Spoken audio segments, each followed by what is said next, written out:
அநேகர் சொல்லுகிறார்கள், என் வாழ்க்கை மாத்திரம் கரடுமேடா இருக்குதுங்க, என் வாழ்க்கை கசப்பா இருக்குது, என் வாழ்க்கை குறைவா இருக்குதுங்க. ஆமாங்க, நீங்க இன்னும் மேப் ஓபன் பண்ணல, பைபிள் ஓபன் பண்ணல, வசனத்தை ஓபன் பண்ணல, சத்தியத்தை ஓபன் பண்ணல. உங்களை குறித்தும் என்னை குறித்தும் எழுதப்பட்டு இருக்கிறது. ஏற்கனவே உங்களுக்காக எனக்காக ஆயத்தமாக்கப்பட்டு இருக்கிறதை உங்கள் கண் காண வேண்டும் என்று சொன்னால் வேதத்தை திறந்து பார்த்துதான் ஆக வேண்டும். வேதத்தையே திறக்கிறதுல வாழ்க்கையில் ரொம்ப கஷ்டங்க, என் வாழ்க்கையில் ரொம்ப பிரச்சனைங்க, ஒரே பாவ போராட்டங்க, சோதனைங்க, குடும்ப பிரச்சனைங்க, கணவன் மனைவி பிரச்சனைங்க. வேதத்தை திறக்கிறதே கிடையாது. வேதம் சொல்ற மாதிரி கணவன் மனைவி நடந்து பாருங்க, எப்படிங்க குடும்பம் உடையும்? வேதம் சொல்ற மாதிரி பிள்ளைகள் வாழ்ந்து பாருங்க, எப்படிங்க கெட்ட வழியில் போயிட முடியும்? வேதம் சொல்ற டைரக்ஷன் நடந்து பாருங்க, எப்படிங்க நரகத்துக்கு போயிட முடியும்? வேதம் சொல்ற டைரக்ஷன் நடந்து பாருங்க, எப்படிங்க ஏழையாயிர முடியும்? வேதம் சொல்ற டைரக்ஷன் நடந்து பாருங்க, எப்படிங்க கடனாளி ஆக முடியும்? அதுக்காக இது கொடுக்கப்பட்டிருக்குது. மனுஷன் அப்பத்தினால் மாத்திரமல்ல, தேவனுடைய வாயிலிருந்து புறப்படுகிற ஒவ்வொரு வார்த்தையிலும் பிழைப்பான எழுதி கொடுக்கப்பட்டிருக்கிறது. வேதம் கொடுக்குற டைரக்ஷன். ஏன் வேதத்தை வாசிக்கிறது? மேப்பே ஓப்பன் பண்றதில்ல, கண்ணை மூடிட்டு தெரியுற ரோட்ல எல்லாம் போறது. அன்னைக்கு ஒருத்தர் போட்டிருந்தாங்க, ஒரு எச்சரிக்கை செய்தி போட்டிருந்தாங்க. என்னதுங்க, கூகுள் மேப்பை நம்பி போகாதீங்க. வேகமா போயிட்டு இருந்தாங்களாம், கூகுள் மேப் பின்னால் வச்சுக்கிட்டு மேப்பையே பார்த்துட்டு போயிட்டு இருந்தாங்களாம். சடனா போனதும் ரோடு இருக்குதுன்னு காமிக்குது, ஆனா பெரிய ஒரு பள்ளம் ரோடு இருக்குதுன்னு கூகுள் மேப் காமிக்குது, ஆனா பெரிய ஒரு பள்ளம். அவன் சடனா பிரேக் போட்டு நிறுத்தி போய் இறங்கி பார்த்தா பெரிய பள்ளம், ஒரு பள்ளம், அந்த ரோடே இல்லை, ஒரு பெரிய பள்ளம் போயிட்டு இருக்குது, ரோடு அதோட எண்ட் ஆகுது. ஆனா மேப் என்ன சொல்லுது? ரோடு இருக்குதுன்னு அந்த கூகுள் மேப் காமிக்கிறான். கூகுள் மேப் நம்பாதீங்க அப்படின்னு அவன் ஒரு எச்சரிக்கை செய்தி போட்டிருந்தான். நான் சொல்றேன், கூகுள் மேப் நம்பலைனாலும் இதை நம்பலாம் வாழ்க்கைக்கு. ஹல்லேலூயா. இது சரியான வழியை காண்பிக்கும், வெற்றியின் வழியை காண்பிக்கும், நித்திய வழியை காண்பிக்கும், பரலோக வழியை காண்பிக்கும். இது மாறாதது. ஆனால் எப்படிப்பட்ட நம்பிக்கைனாக்கா, அடிக்கடி நாம் சொல்லுகிற பிரகாரமாக அவர் ஒருவரையே, என்ன சொல்லுங்க, அவர் ஒருவரையே. அருமையா பாட்டு பாடினீங்க, என்னது? நம்புவேன் என் இயேசு ஒருவரையே. யாரையோ நம்பிக்கிட்டு இயேசுவை நம்புறோம் அப்படின்றது இல்லை. நம்புவேன் என் இயேசு. அதுதான் ஏசாயா 26:3 சொல்கிறது, உம்மை உறுதியாய் பற்றி கொண்ட மனதை உடையவன் உம்மையே நம்பி இருக்கிறபடி நான் நீர் அவனை பூர்ண சமாதானத்துடன் காத்துக்கொள்வேன். நம்பிக்கை அப்படின்னு சொல்லி வரும்பொழுது யோபுவை போல அவன் சொல்கிறான், நான் செத்தாலும் கர்த்தர் மேல் நம்பிக்கை இருப்பேன், அந்த இயேசுவின் மேல் நம்பிக்கை இருப்பேன். அப்படிப்பட்ட நம்பிக்கை அவர் மேலும், அவருடைய வார்த்தையின் மேலும், அவருடைய ஆவியானவருடைய நடத்துதல் மேலும், அப்படிப்பட்ட அந்த நம்பிக்கை என்பது நம்முடைய வாழ்க்கையில் எந்த காற்றும் புயலும் நம்மை பின்மாற்றத்துக்குள் நடத்த முடியாது, சோர்ந்து போக பண்ண முடியாது. சோர்வுகள் வரலாம், பின்மாற்றங்கள் வரலாம், அதில் நாம் தோற்க அவசியமில்லை என்று சொன்னால், இப்பொழுதுதான் நாம் வாசித்தோம், துரைத்தனங்களையும் அதிகாரங்களையும் உரிந்து கொண்டு சிலுவையிலே அவைகளின் மேல் வெற்றி சிறந்தார். அப்படி வெற்றி சிறந்தவர், அவர் வெற்றி சிறந்துட்டு போயிருந்தார்னாக்கா நான் சந்தோஷப்பட மாட்டேன். ஆனால் ஆண்டவருடைய வார்த்தையில் அவர் எழுதி கொடுத்திருக்கிறார், கிறிஸ்து இயேசுக்குள் என்னையும் வெற்றி சிறக்க பண்ணுகிறார். ஹல்லேலூயா. அப்படிப்பட்ட ஒரு நல்ல தெய்வத்தை நான் ஆராதித்துக் கொண்டிருக்கிறேன். அவர் உண்மையுள்ளவர், அவர் வாக்கு மாறாதவர், அவர் நீதியுள்ளவர், அவர் நேற்றும் இன்றும் என்றும் மாறாதவர். அவர் நல்லவர் என்று சொல்லுகிறதுல எனக்கு கொஞ்சம் கூடமே பயம் இல்லை, கொஞ்சம் கூட சந்தேகமே இல்லை. ஏன்னா அவர் உண்மையுள்ளவராக இருக்கிறார், அவர் என்றும் நல்லவராகவே இருக்கிறார். 2 தீமோத்தேயு 2 13 வசனம் சொல்லுகிறது, நாம் உண்மை இல்லாதவர்களாய் இருந்தாலும் அவர் உண்மையுள்ளவராய் இருக்கிறார், அவர் தம்மை தாமே மறுதலிக்க மாட்டார். ஏன் இவரை நல்லவர்னு சொல்ல முடியுது? மீண்டும் மீண்டும் நல்லவர். பல நேரங்களில் மனுஷன் ஏன் இவ்வளவு போதிக்க வேண்டியதாக இருக்குது? கர்த்தர் நல்லவர்னு சொல்லிட்டு போனால் பத்தாதா அப்படின்னு சொல்லலாம். ஏன் இவ்வளவு இன்னும் வேத வசனங்களை நாம் ஆராய்ந்து அவர் நல்லவர் என்பதை உறுதிப்படுத்திக் கொள்ள வேண்டியது?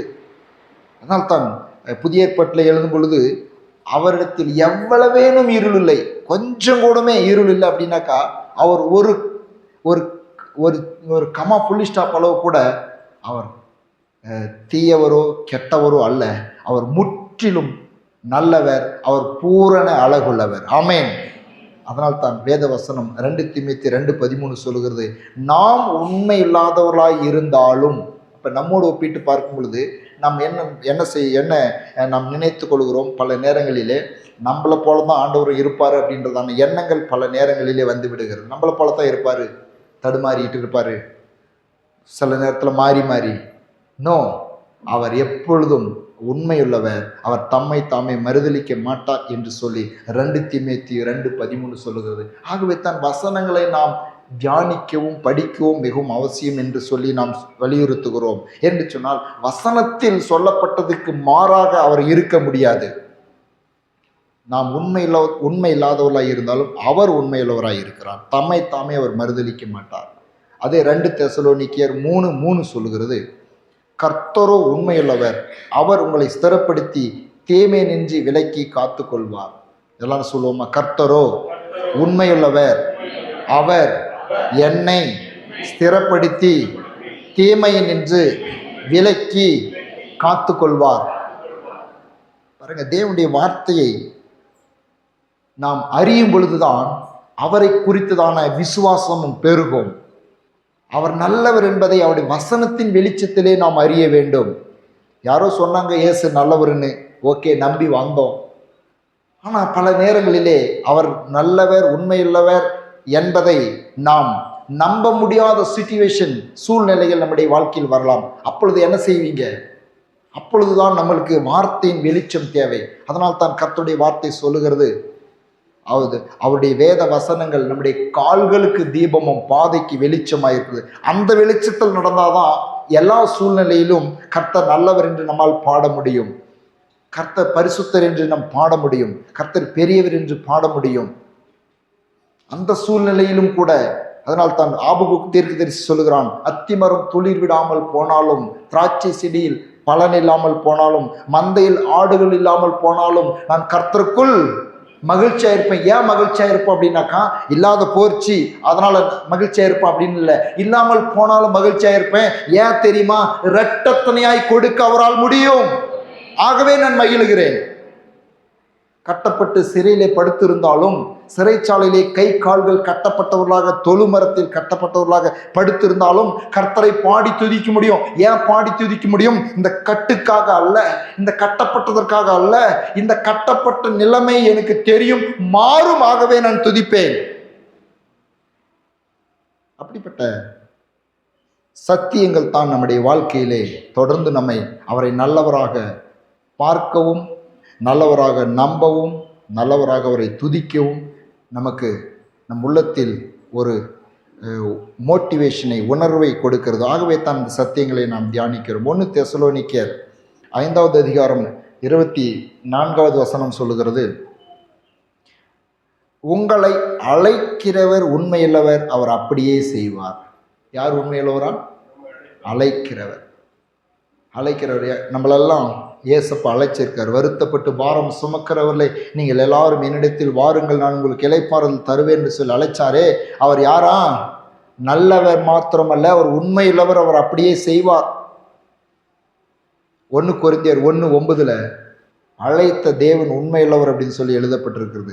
தம்முடைய குமாரனும் நம்முடைய கர்த்தருமாய் இருக்கிற இயேசு கிறிஸ்துவுடனே ஐக்கியமாய் இருப்பதற்கு உங்களை அழைத்த தேவன் உண்மையுள்ளவர்.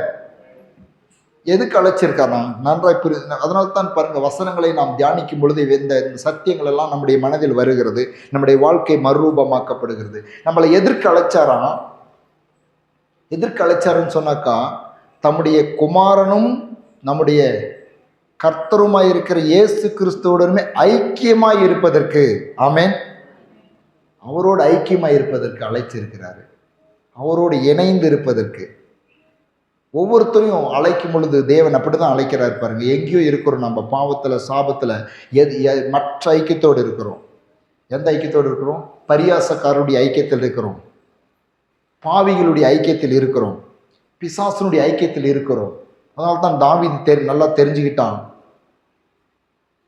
பாவிகளுடைய வழியில் நில்லாமலும் பரியாசக்காரர் உட்காரும் இடத்தில் உட்காராமலும் தேவனோடு ஐக்கியமாய், தேவனுடைய வார்த்தையோடு ஐக்கியமாய் இருக்கிற மனுஷன் பாக்கியவான். தேவனுடைய வார்த்தையோடு ஐக்கியமாய் இருக்கும்படி, பரிசுத்த ஆவியானவரோடு ஐக்கியமாய் இருக்கும்படி, தேவனோடு ஐக்கியமாயிரும்படி, இயேசு கிறிஸ்துவோடு ஐக்கியமாய் இருக்கும்படி நம்மை அழைத்த தேவன் உண்மையுள்ளவர். தேவன் நம்மளை அழைச்சதே அவருடைய நோக்கமே அதுதான்.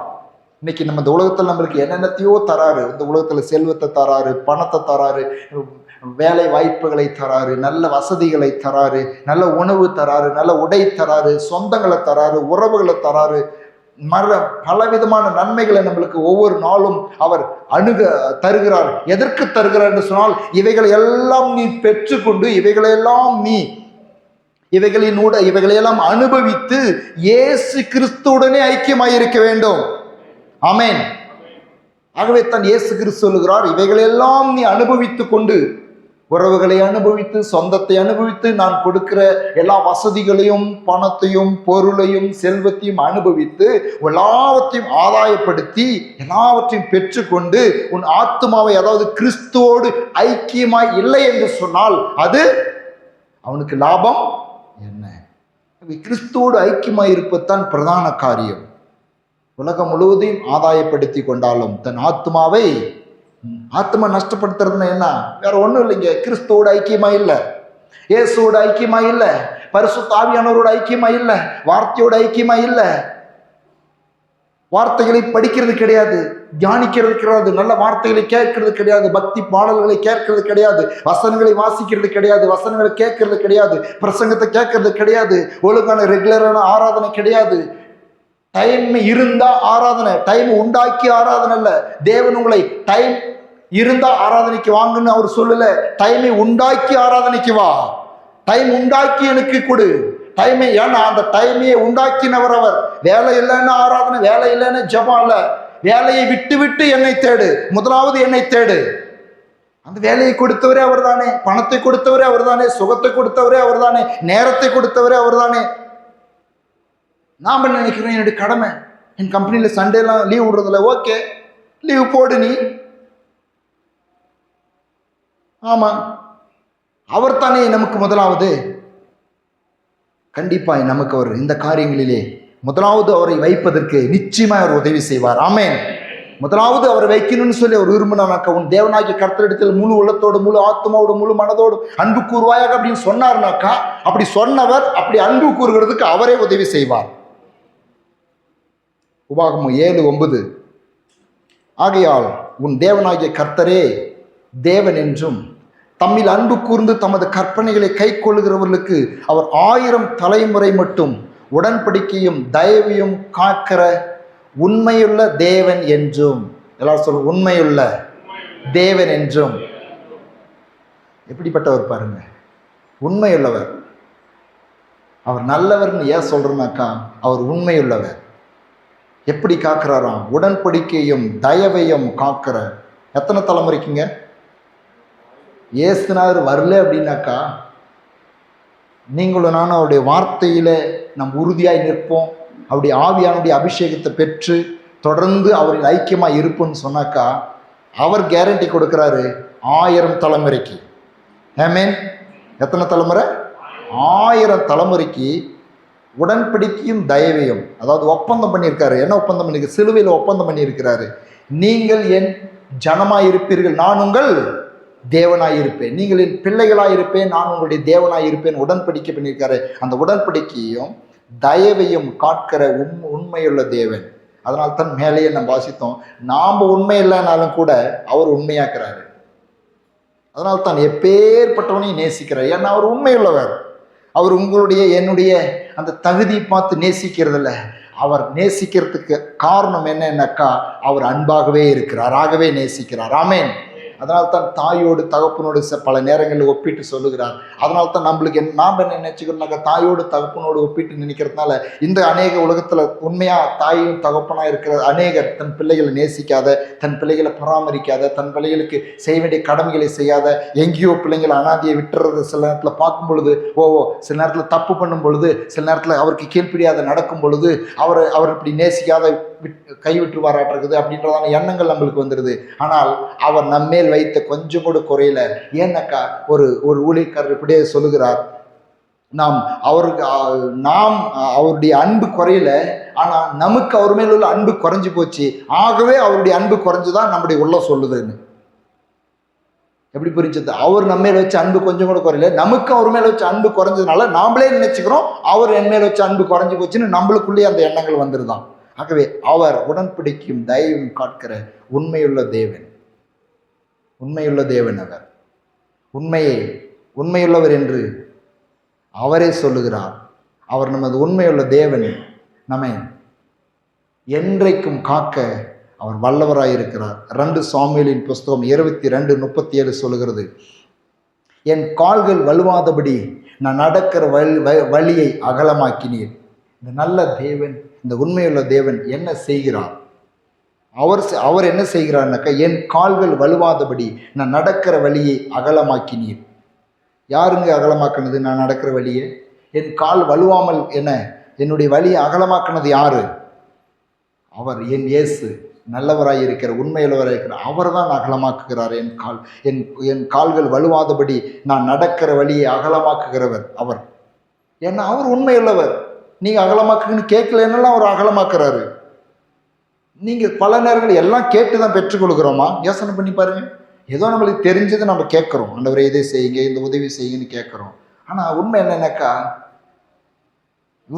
எனக்கு சில நேரத்தில் ஆச்சரியம் என்னன்னாக்கா, பல நேரங்களில் நான் கேட்கவே மாட்டேன். என் புத்தியில் கூட அதை எட்டி இருக்காது. நான் சிந்திச்சு கூட பார்த்துருக்க மாட்டேன், கிரகிச்சு கூட பார்த்துருக்க மாட்டோம். சில காரியங்கள் அற்புதமாக நடக்கும். அது தேவனால் நடந்ததுன்னு நல்லா தெரியும். ஆமென். ஒவ்வொருவரும் நீங்கள் அப்படி அனுபவிச்சிருப்பீங்க பாருங்க. சங்கீதம் 94:18 சொல்லுகிறது, என் கால்கள் சறுக்குகிறது என்று நான் சொல்லும் பொழுது கர்த்தாவே கிருபை என்னை, எல்லாம் சொல்லுங்களா, என் கால்கள் சறுக்குகிறது என்று நான் சொல்லும் பொழுது கர்த்தாவே உமது கிருபை என்னை தாங்குகிறது. ஒரு சாட்சி சொன்னார் பிரதர், அந்த நிமிஷத்தில் ஆண்டவரே உங்களுடைய கிருபை என்னை தாங்கட்டும், ஆபத்து வந்துருச்சு அப்படின்னு சொல்லி ஜெபிக்கிறதுக்கு கூட நேரம் இல்லைங்களே, வேண்டறதுக்கு கூட நேரம் இல்லையே, நினைக்கிறதுக்கு கூட நேரம் இல்லையே. அப்படின்னு என்ன, நீங்க கூப்பிட்டு அல்ல, நீங்க ஜெபிச்சு அல்ல, நீங்க விண்ணப்பம் பண்ணி அல்ல, ஏற்கனவே அவருடைய கிருபை உங்களை காத்து கொண்டு இருக்கிறதுனாலே, அவருடைய கிருபை சூழ்ந்து கொண்டு இருக்கிறதுனாலே இப்படிப்பட்ட அற்புதங்கள் நம்முடைய வாழ்க்கையில நடக்கிறதை நீங்கள் ஒவ்வொரு நாளும் அனுபவித்திருக்க முடியும். ஏன் என்று சொன்னால் அவர் நல்லவர், அவர் உண்மையுள்ளவர். கால்கள் சறுக்குதுன்னு தான் நான் சொன்னேன், என்ன தாங்குன்னு கூட நான் சொல்லல. அவன் சொல்ற பாருங்க, கால் சறுக்குதுன்னு சொன்னேன், நான் தாங்குன்னு சொல்லல. ஐயோ கண்ட்ரோல் மீறி போயிடுச்சே வாழ்க்கை அப்படின்னு சொன்னேன், எனக்கு காப்பாத்துக்குன்னு கூட சொல்ல முடியல. ஆனா கிருபை தாங்கிருது. ஹல்லேலூயா, ஹல்லேலூயா. ஏன் கிருபை தாங்குது? அவர் நல்லவர், அவர் உண்மையுள்ளவர். ஆமென், ஹல்லேலூயா. ஏசாயா 46:3-4, யாக்கோப்பின் சந்ததியாரே, இஸ்ரவேலின் புத்திரரே, இஸ்ரவேல் சந்ததியில் மீதியாய சகல ஜனங்களே, எனக்கு செவி கொடுங்கள். தாயின் வயிற்றில் தோன்றினது முதல் உங்களை ஏந்தி, தாயின் கற்பத்தில் உற்பத்தி ஆனது முதல் உங்களை தாங்கினேன். உங்கள் முதிர் வயது வரைக்கும் நான் அப்படியே செய்வேன். நரை வயது மட்டும் உங்களை தாங்குவேன். நான் அப்படி செய்து வந்தேன், இனிமேலும் ஏந்துவேன். நான் சுமப்பேன், தப்புவிப்பேன். இதெல்லாம் நாம் கேட்குறோம். பல நேரங்களில் நாம் கேட்கல. அவரே வாலண்டியா, அந்த நல்ல தேவன், அந்த உண்மையுள்ள தேவன், அவரை நேசிக்கிற பிள்ளைகளுக்கு அவரே முன் வந்து என்ன சொல்றாராம், செவி கொடுங்கள். எங்கிருந்து? தாயின் வயிற்றில் தோன்றினது முதல் உங்களை ஏந்தி. ஆமென். எங்க ஏந்தினாரா? தாயின் வயிற்றில் தோன்றினது முதல். இங்க உட்காந்துட்டு இருக்கிறோம் அப்படின்னாக்கா, நாம் நம்முடைய தாயின் வயிற்றில் தோன்றினது முதல் ஒரு கரம் ஏந்தினது. கடந்த நாட்களில் வெள்ளிக்கிழமை அநேகர் வந்திருந்தீங்க, அருமையான ஒரு பாடலை பாடினாங்க பார்த்தீங்களா? தாயின் கருவில் உருவாகும் முன்னே பெயர் சொல்லி அழைச்சாராம். பேரே வச்சுட்டாரு. தாயின் கருவில் உருவாக்குறதுக்கு முன்னாடியே உங்க பேரை, என் பேரை அவர் நிர்ணயிச்சிட்டார். இந்த கரு இங்க உருவாகணும், இங்க பிறந்து வரும் பொழுது இவங்களுக்கு இந்த பெயர் தான் சூட்டணும் அப்படின்னு சொல்லி. ஏன்னாக்கா தாயின் கருவில் தோன்றின முதல், இப்படி நிறைய வார்த்தைகளை அவர் சொல்றாரு. இந்த நல்ல தேவன் தாயின் கருவில் வயிற்றில் தோன்றினது முதல் ஏந்தினார். கற்பத்தில் உற்பத்தி ஆனது முதல் உங்களை தாங்கினேன். சரி, கற்பத்தில் உற்பத்தி ஆனதும் தாங்கினேன். இந்த உலகத்துல நீங்க வந்துட்டீங்க. இப்ப எப்படி? அவர் சொல்றாரு, முதிர் வயது வரைக்கும் நான் அப்படியே செய்வேன். ஹல்லேலூயா. அப்ப நீங்க இப்படிப்பட்ட வார்த்தைகள்லாம் அறியும் பொழுது நம்முடைய உள்ளம் அப்படியே குதூகலிக்குது. என்ன தெரியுமா? என்னை முதிர் வயது வரைக்கும் தாங்குகிற ஒரு தேவன் உண்டு. ஹல்லேலூயா.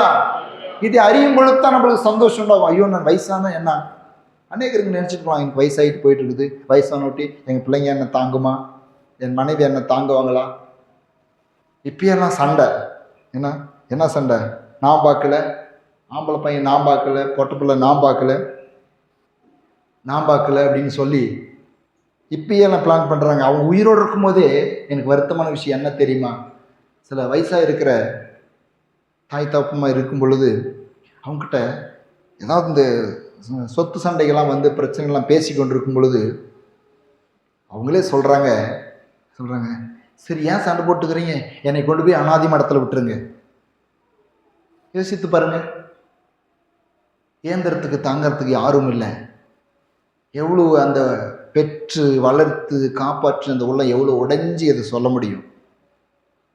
அப்போ இன்னைக்கு சர்வ சாதாரணமாக போயிடுச்சு. மனுஷன் ஒரு தாய் தகப்பனையோ முதியவர்களையோ எளியவர்களையோ ஏழைகளையோ வறுமையில் இருக்கிறவர்களையோ தாங்குகிறதுன்றது ரொம்ப கேவலமான காரியமாய் பார்க்கிறார்கள். அதில் நம்ம ஈடுபாடு செலுத்துகிறதுல நம்ம ஆண்டவர் என்ன சொல்றாரு? தாய் வயிற்றில் தாங்கினாராம், முதிர் வயது வரைக்கும் நான் அப்படியே செய்வேன். ஆமென், ஹல்லேலூயா. நரை வயது மட்டும் உங்களை தாங்குவேன், நான் அப்படியே செய்து வந்தேன், இனிமேலும் ஏந்துவேன், சுமப்பேன், தப்புவிப்பேன். அவர் ஒரு பொழுதும் வேண்டான்னு சொல்றதே இல்லை, உன்னை கைவிடுறன்னு சொல்றதே இல்லை. முதிர் வயது ஆனாலும் கூட அவர் நிச்சயமாய் தாங்குகிறவர். ஏன்னு சொன்னால் அவர் நல்லவர் மற்றும் உண்மையுள்ளவர். ஆமென். ஏங்க அப்படி செய்கிறார் அவரு? ஏன் அப்படி செய்கிறாருனாக்கா ஒரே காரணம் தான். ஏதோ ரொம்ப யோக்கியேன், நான் ரொம்ப அவரை நேசிக்கிறேன், நான் ரொம்ப அவரை பாட்டு பாடுறேன், அவருக்கு நான் ஊழியம் செய்கிறேன், அவருக்கு ஏதோ காணிக்க கொடுக்குறேன். இன்னும் அதெல்லாம் செகண்டரி. ஆனால் முதலாவது ஏன் அப்படி செய்கிறேன்னாக்கா அவர் நல்லவர் உண்மையுள்ளவர். ஹல்லேலூயா. அவர் நல்லவர் உண்மையுள்ளவராக இருக்கிறதுனாலேயே அதை செய்கிறாரு. நாம் தான் பல நேரங்களிலே அதை நாம் விசுவாசிக்கிறதில்ல, அந்த சத்தியங்களை அந்த வார்த்தைகளை நாம் எடுத்துக்கொள்கிறதில்ல, இந்த வார்த்தைகளை நாம் உரிமை போராட்டி நாம் பெற்றுக்கொள்கிறதில்ல. வாக்குத்தத்தங்களை விசுவாசித்து இப்படியே சொல்லி அதை நாம் ஜெபமாக்கி துதியாக்குறதில்ல. என் முதிர் வயது வரைக்கும் அப்படி செய்வேன் என்று சொல்லி இருக்கிறீரே அப்படின்னு சொன்னாக்கா அவர் அப்படியே நம்மை காப்பார். ஆமென், ஹல்லேலூயா. எப்படிப்பட்ட காரியங்களை இந்த நல்ல தேவன், உண்மையுள்ள தேவன் நமக்கு செய்திருக்கிறார், செய்து கொண்டிருக்கிறார், செய்ய போகிறார் என்று சொன்னால், எபேசியர் 1வது அதிகாரத்திலிருந்து ஒரு சில வசனங்களை நான் வாசிக்கிறேன், கவனியுங்கள். எபேசியர் 1வது அதிகாரம் 1வது வசனத்திலிருந்து 7வது வசனத்தோறும் எடுத்துக்கொள்வோம். நாம் இந்த வசனங்களை நீங்கள் கண்களில் பாருங்க, நான் வாசிக்கிறேன், என்னோடு சேர்ந்து நீங்கள் மனதிலே வாசிங்க. எபேசியர் 1:1-7. தேவனுடைய சித்தத்தினாலே இயேசு கிறிஸ்துவனுடைய அப்போஸ்தலனாகிய பவுல் எபேசுவிலே கிறிஸ்து இயேசுக்குள் விசுவாசிகளாய் இருக்கிற பரிசுத்தவான்களுக்கு எழுதுகிறதாவது, நம்முடைய பிதாவாகிய தேவனாலும் கர்த்தராகிய இயேசு கிறிஸ்துவினாலும் உங்களுக்கு கிருபையும் சமாதானமும் உண்டாவதாக. நம்முடைய கர்த்தராகிய இயேசு கிறிஸ்துவின் பிதாவாகிய தேவனுக்கு ஸ்தோத்திரம். அவர் கிறிஸ்துவுக்குள் உன்னதங்களிலே ஆவிக்குரிய சகல ஆசீர்வாதங்களினாலும் நம்மை ஆசீர்வதித்து இருக்கிறார். எல்லாரும் சொல்லுவோமா? ஆசீர்வதித்து இருக்கிறார். அடுத்து 4வது வசனம், தமக்கு முன்பாக நாம் அன்பிலே பரிசுத்தவான்களும் பரிசுத்தமுள்ளவர்களும் குற்றமில்லாதவர்களுமாய் இருப்பதற்கு அவர் உலக தோற்றத்துக்கு முன்னே கிறிஸ்துவுக்குள் நம்மை தெரிந்து கொண்டபடியே பிரியமானவர்களுக்குள் நமக்கு தந்திருந்த தம்முடைய கிருபையின் மகிமைக்கு புகழ்ச்சியாக தம்முடைய தயவுள்ள சித்தத்தின்படியே நம்மை இயேசு கிறிஸ்து மூலமாய் தமக்கு சுவீகார புத்திரராகும்படி முன்குறித்திருக்கிறார். எல்லாரும் சொல்லுங்க, முன்குறித்திருக்கிறார். அவருடைய கிருபையின் ஐஸ்வர்யத்தின்படியே இவருடைய இரத்தத்தினாலே பாவ மன்னிப்பாகிய மீட்பு இவருக்குள் நமக்கு உண்டாயிருக்கிறது. எல்லாம் சொல்லுங்க, உண்டாயிருக்கிறது. இதுல என்ன ஒரு சத்தியம்னாக்கா, தேவன் ஏற்கனவே எல்லாவற்றையும், இந்த நல்ல தேவன், இந்த உண்மையுள்ள தேவன் ஒவ்வொரு மனுஷனுக்கும் தேவையான எல்லாவற்றையும், எல்லா நன்மைகளையும் எல்லாவற்றையும் அவர் ஆயத்தமாக்கி உண்டாக்கி வைத்திருக்கிறார் என்று சொல்லி இந்த வசனம் சொல்லுகிறது. ஆவிக்குரிய சகல ஆசீர்வாதங்களினாலும் ஆசீர்வதித்து இருக்கிறார். உலக தோற்றத்துக்கு முன்னே கிறிஸ்துவுக்குள் நம்மை தெரிந்து கொண்டார். அவருடைய கிருபையின் மகிமைக்கு புகழ்ச்சியாக சுவீகார புத்திராகும்படி முன்குறித்திருக்கிறார். இவருக்குள் மீட்பு உண்டாயிருக்கிறது. என்ன சொல்லுங்க, எல்லாம் நடந்து முடிஞ்சது, எல்லாம் செஞ்சிருக்கிறார், கொடுத்திருக்கிறார், வைத்திருக்கிறார் அப்படின்னு சொல்லுது. அப்ப இன்னைக்கு நம்முடைய வாழ்க்கையிலே எல்லாவற்றையும் அவர் ஆயத்தமாக்கி வைத்திருக்கிறார் என்று வேத வசனம் சொல்லும் பொழுது, நம்முடைய வாழ்க்கையிலே நாம் கொடுத்திருப்பதற்காக நன்றி. அதனால்தான் ஜெபிக்கும் பொழுது, வேதவசனம் நமக்கு ஜெபிக்க கற்றுக் கொடுக்கும் பொழுது, புதிய ஏற்பாட்டிலே இயேசு கிறிஸ்துவினுடைய மரணம் உயிர்த்தெழுதலுக்கு பிறகு பரிசுத்தவான்கள் ஆவியானவர் மூலமாக ஏவப்பட்டு எழுதின சபைகளுக்கு விசுவாசிக்க எழுதும் பொழுது, நீங்கள் ஒன்றுக்கும் கவலைப்படாமல் ஸ்தோத்திரத்தோட கூடிய விண்ணப்பங்களினாலும், ஹல்லேலூயா.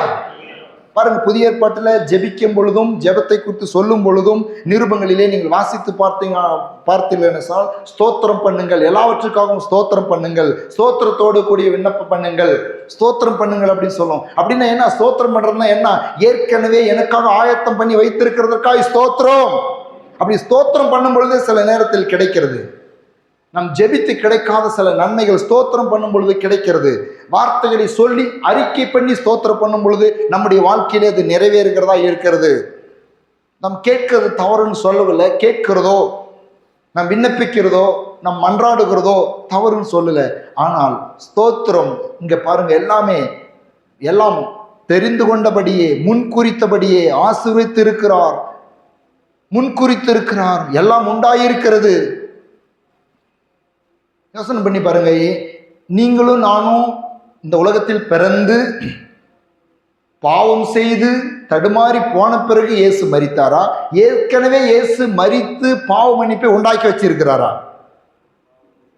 ஏற்கனவே பாவ மன்னிப்பை உண்டாக்கி வைத்திருக்கிறார், கிரயத்தை கொடுத்து விட்டார். இன்னைக்கு ஏன் கிரையை கொடுத்திருந்தாலும் கூட அநேகர் அந்த அவர் கொடுக்கப்பட்டதான் அந்த பாவ மன்னிப்பு நிச்சயத்தை பெற்றுக்கொள்ளாமல் இருக்கிறார்கள் என்று சொன்னால், கொடுக்கப்பட்ட கிரயம் கொடுக்கப்பட்டிருக்கிறது. ஆனால் அந்த கிரயம் கொடுக்கப்பட்டதை அநேகர் இந்த வசனத்தின்படி நம்புகிறதே கிடையாது. பொதுவாக கடவுளை நம்புறாங்க, எனக்காக கிடைக்க இப்போ அரசாங்கத்தில் நிறைய சலுகை இருக்குதுன்னு பொதுவாக நம்புறாங்க. இல்லை, பர்டிகுலராக எனக்கு அது கொடுக்கப்பட்டிருக்கிறது அப்படின்னு சொல்லி நம்பும் பொழுது, அதுக்கான முயற்சிகளை எடுக்கும் பொழுது, அதுக்கான ரெக்கார்டுகளை சப்மிட் பண்ணும் பொழுது அரசாங்கத்தில் நமக்கு கிடைக்க வேண்டிய அந்த சலுகை கிடைக்கிறது. அதை நம்புகிறார்கள். ஆனால் தேவனுடைய வார்த்தையில் அப்படித்தான் எழுதப்பட்டிருக்கிறது. அவர் நமக்காய் செய்து முடித்தவைகளை நாம் விசுவாசித்து ஏற்றுக்கொள்ள வேண்டும். ரட்சிப்பு விசுவாசத்தினால் உண்டாகிறது, கிரியையினால் அல்ல. அது விசுவாசத்தின் மூலமாய் உண்டாகிறது. விசுவாசத்தினாலே கிருபையை கொண்டு ரட்சிக்கப்பட்டீர்கள். இது உங்களால் உண்டானதல்ல, இது தேவனுடைய ஈவு. அப்ப விசுவாசம், அவருடைய வார்த்தை சொல்லுகிறது, எனக்காக பலியானான். அதனால்தான் ரோமர் 4:25 வாசித்தோம், நாம் திருவிழுந்த பொழுது வாசித்தோம், நம்முடைய பாவங்களுக்காக ஒப்பு கொடுக்கப்பட்டு நாம் நீதிமான்களாக்கப்படும்படியாக அவர் எழுப்பப்பட்டும் இருக்கிறார். அப்படிதான் ஆபிரகாம் அன்னைக்கே விசுவாசித்தானோ, அப்படிதான் விசுவாசித்தான் ஆபிரகாம். அந்த ஆபிரகாமை போல இன்னைக்கு நாம் விசுவாசிக்கணும் அப்படின்னு சொல்லி அந்த ரோமர் 4வது அதிகாரத்துல பவுல் நமக்கு விலக்கி போதிக்கும் பொழுது அப்படி சொல்லுகிறார். ஆபிரகாம் எப்படி விசுவாசித்தான்? மரித்தோர்ந்து எழுப்ப வல்லவர் என்று நம்பினான். அன்னைக்கு ஒண்ணுமே அறிகுறி இல்லை. ஆனா இன்னைக்கு நிறைவேற்றப்பட்டு விட்டது. இயேசு கிறிஸ்துவின் மரணம், பாடு, உயிர்த்தல் நிறைவேற்றப்பட்டு விட்டது. அதற்கு ஆயிரக்கணக்கான சாட்சிகள் உண்டு, நிறைய ஆதாரங்கள் உண்டு, உலக ரீதியான ஆதாரங்கள் உண்டு, அறிஞர் விஞ்ஞானிகளுடைய ஆதாரங்கள் உண்டு. உலகத்தில் இன்றைக்கும் கூட இயேசு கிறிஸ்து பாடுபட்டு மரித்ததற்கான வேதத்துக்கு அப்பாற்பட்ட நிறைய சாட்சிகள் உண்டு. கல்லறை உண்டு, இடம் உண்டு, சரித்திரத்தில் சொல்லப்பட்டு இருக்கிறார்.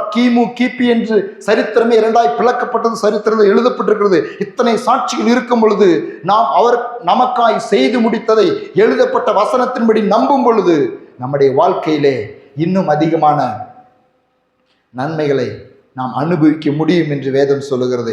இவைகளெல்லாம் எப்படி தருகிறாராம்? அவர் நம்மேல் வைத்த அன்பினால.